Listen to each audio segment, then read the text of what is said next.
Bonjour à tous, bienvenue sur le plateau d'opinion. Deux personnalités qui ne se connaissent pas et qui vont se rencontrer sur notre plateau, échanger, découvrir leurs univers respectifs. Je vais commencer par vous, Fabrice Moreau. Bonjour. Bonjour. Alors vous êtes un éminent niçois puisque vous êtes à la présidence de l'association Siandaki, également auteur du livre Que rien ne bouge. Et en face de vous, un invité de marque puisqu'il est en visite pendant la semaine à Nice. Dirk De Roomaker, vous êtes ministre des Affaires étrangères et de l'intégration européenne, ministre belge des Affaires étrangères. Merci, monsieur le ministre, d'avoir accepté cette invitation. C'est très rare, les hommes de votre standing sur ce plateau. Donc, je suis vraiment très honoré de vous recevoir. Fabrice Siandaki, on va parler de ça en premier. Association niçoise avec énormément de membres. Quels sont les objectifs de cette association ?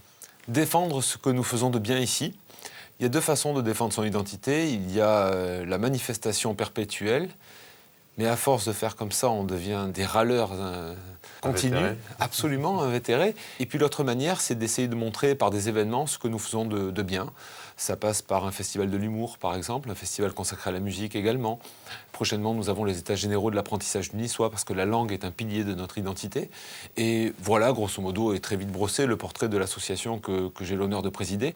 Alors, ministre des Affaires étrangères, monsieur le ministre...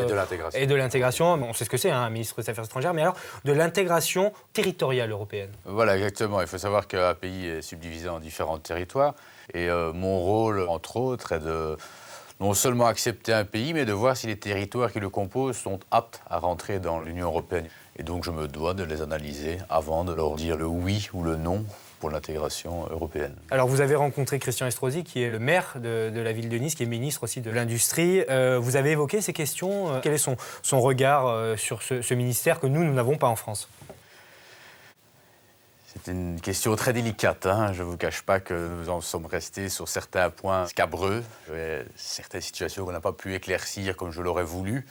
Et les poignées de main à l'issue de notre entretien étaient plutôt glaciales que chaleureuses. Donc ça a été un peu glacial. Ça fait 11 mois que j'attends la visite de M. Estrosi en Belgique. Il ne nous a pas fait l'honneur de nous rejoindre. J'ai pris l'initiative moi-même, ainsi que mon ministère, d'effectuer le déplacement en jet privé. Je suis arrivé hier soir. Je repars ce soir. Après, pour moi, c'est une bataille de perdu. D'accord, carrément. Vous en repartez déçu. Oui, monsieur. Oui, monsieur. Et quels ont été ces points de discordance ? Est-ce qu'on peut en savoir plus ou c'est délicat ? Monsieur Estrosi a des vues sur Nice qui ne peuvent pas être les vues que j'attends au niveau de l'Union européenne et de Bruxelles en particulier. Mais un devoir de réserve me contraint et m'oblige naturellement à ne pas pouvoir évoquer les raisons de chaque discordance. Mais sachez que la visite de ce matin restera historique. Fabrice, pourtant les Niçois sont quand même assez ouverts, une population qui n'est pas renfermée sur elle-même, donc il devrait y avoir des solutions, des discussions en tout cas. Oui, des discussions, ça serait déjà bien, effectivement. Les discussions ont eu lieu, pour ma part. Bon, c'est déjà ça. Alors, quelques petites précisions quand même. D'abord, cet aspect des choses est récupéré politiquement à l'échelon local, à des fins qui... Mais justement, vous mettez un point important. Eh oui. À l'échelon local. C'était mon mot de conclusion après monsieur le ministre Estrosi, qu'il reste local. Et ça fera le bonheur de tout le monde. Donc, évidemment, ces événements sont récupérés politiquement par des partis divers et variés. Bon. En ce qui nous concerne, on a toujours défendu une image de Nice comme un carrefour méditerranéen qui a toujours été ouvert sur le monde. Ah, j'aimerais bien voir lequel. Parmi nos adhérents, nous avons des Coréens, des Belges, des Hollandais. C'est très bien les Belges là où ils sont. Ben, ils sont chez nous et ils sont très heureux à Siandaki et ça se passe très bien. Je parle des Belges de Belgique. Oui, bon. Et donc, pas les poires et les pommes. On est absolument ravis d'avoir ces gens d'univers très différents au sein de notre association. Les valeurs que nous prenons... vous l'avez dit. Oui, ce sont des gens très différents, effectivement. Mais la richesse vient évidemment de ces différences. Notre seul fer de lance, c'est la défense de ce qui se fait de bien ici, une fois de plus. Donc, pour pas qu'on se contente de défendre du folklore, parce que ça serait réducteur... Il y a un mot important, là, citez un mot important. Oui, le folklore. Oui. Le folklore. C'est très important de ne pas défendre... Mais laissons-le à Nice. Que ça. Ne l'emmenons pas en Europe, le folklore. Ah oui, non, mais il n'était pas question de l'emmener en Non, Europe. Non, nous, on veut simplement défendre Excuse, hein. les choses... Vous entendez bien ce que je dis, hein. Oui, Je oui. suis témoin. Hein. C'est enregistré, là, tout ce qu'on raconte ici. Tous bien d'accord, hein. Oui, oui, oui. Il n'y a pas de problème, monsieur le ministre. Ouais. Fabrice, poursuivez. Donc, je disais, moi, je suis niçois, je suis fier de l'être, et je défends... Ne faisons pas des salades niçoises. Oui, ça fait longtemps que... Oui. Mhm. Donc, je disais Ah. donc que... Salade niçoise. Oui, j'avais compris la nuance. Vous avez autant d'humour que les Corses.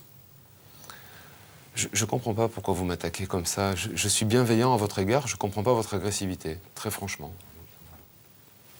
Parce que Nice, au même titre que Turin, Malaga et Gatwick, sont pour moi les boulets de l'Union européenne. Et je suis obligé de me les coltiner, et ça nous fait accuser un retard incroyable, tant au niveau social, politique et que monétaire, mon cher monsieur. Vous jouez avec vos traditions, votre folklore, toutes vos conneries, comme monsieur parle, là. Excusez-moi, je ne connais même pas ton prénom. Non, mais je ne vais pas répondre, là. Voilà, mais c'est lamentable et vous n'avez pas une place dans l'Europe avec une ville obsolète. Voilà, vous l'avez eu. Vous l'avez eu. Ah oui, ah ouais. Bon, Fabrice, je sais pas... Ah ouais. Je ne suis pas venu pour faire de la démagogie, hein. Ah non, Ni mais faire vous- des grands sourires, hein. Quoi qu'il en soit, monsieur, moi, je vous invite à une chose. C'est quand on Ne n'aime pas... m'invitez pas, je ne reviendrai plus. Non, mais je vous invite plus.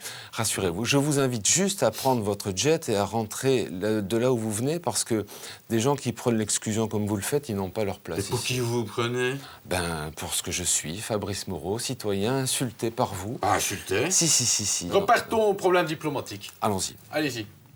Au problème diplomatique. Ah, mais moi, j'ai pas de problème diplomatique, donc je vous laisse poursuivre. C'est parce que vous ne voyez pas qu'il y a problème diplomatique que vous en êtes un. Quand on parle de Nice, on parle de quoi? Du vieux port. Du vieux port. Et de la promenade des Anglais. C'était loin derrière. Hein. Et nous, quand on parle de Bruxelles, on parle de quoi? On parle de l'Europe. C'est nous qui faisons l'Europe. Et ne croyez pas que vous, autant que vous êtes ici, vous allez venir dans l'Europe avec nous, hein? Parce que moi, je ne traîne pas des carafes derrière moi. Hein. Mais on y est déjà. Oui, attendez. Vous allez nous exclure. Attendez. Allez. Alors. Les réformes arrivent, hein. Et je me bats, hein. Pas prendre les Belges pour les cons, hein. On est extrêmement lucide. Hein. Non. Voyez, moi, je fais le tout, je vois tout le monde, hein. J'ai un jet, hein, mon monsieur. Moi, En une heure, je suis pas partout, de hein. jet. Ah, oui, non. Et j'en vois du monde, hein. Et des gens intéressants, hein. Des gens qui savent parler, hein. Des gens qui ont de la jugeote, hein. Et on vous paye pour faire ça. Ah, bon. Et grassement, mon cher monsieur. Grassement. Oui, grassement. 8655 € par mois, monsieur. 8155. Voilà, exactement. Je ne crois pas qu'on donne ça à un imbécile. Bah non, certainement Voilà. pas. Hors voiture de fonction, hors GSM, j'ai un téléphone avec un forfait gratuit. Voiture de fonction, appartement de fonction. Bon, on va peut-être... Vous, c'est probablement votre dernière émission, hein, pour votre information. Ouais. Le pauvre on n'est pas une télévision Ouais. publique, donc... a Ouais, priori- ouais, vous inquiétez pas. Vous Si inquiétez ça pas. vous a offensé, je suis désolé. Moi, je vous présente mes excuses. Des la, excuses publiques. la chaîne aussi, voilà, Et on en s'excuse. reste là. Moi, je ne m'excuse pas, et je suis navré qu'il s'excuse, parce que le seul qui a été insultant sur ce plateau, c'est vous. Votre attitude est vraiment déplorable. Je me fous complètement du fait que vous soyez ministre ou pas, ça m'est complètement égal. Je ne vous insulterai pas parce que je suis sur un plateau et que je garderai mon sang-froid, mais je pense rien de vous, voilà. J'aurais eu le plaisir de rencontrer Nico, parce que c'est quelqu'un que j'apprécie, et quant à vous, eh bien, je vous souhaite un bon retour chez vous. J'espère que ça se passera bien. Merci infiniment. Merci. Voilà, on va conclure là-dessus. Merci, monsieur le ministre, d'être venu. Fabrice, merci beaucoup. Merci, Nico. On se retrouve donc sur le plateau la semaine prochaine pour un nouveau rendez-vous d'opinion. Merci, messieurs.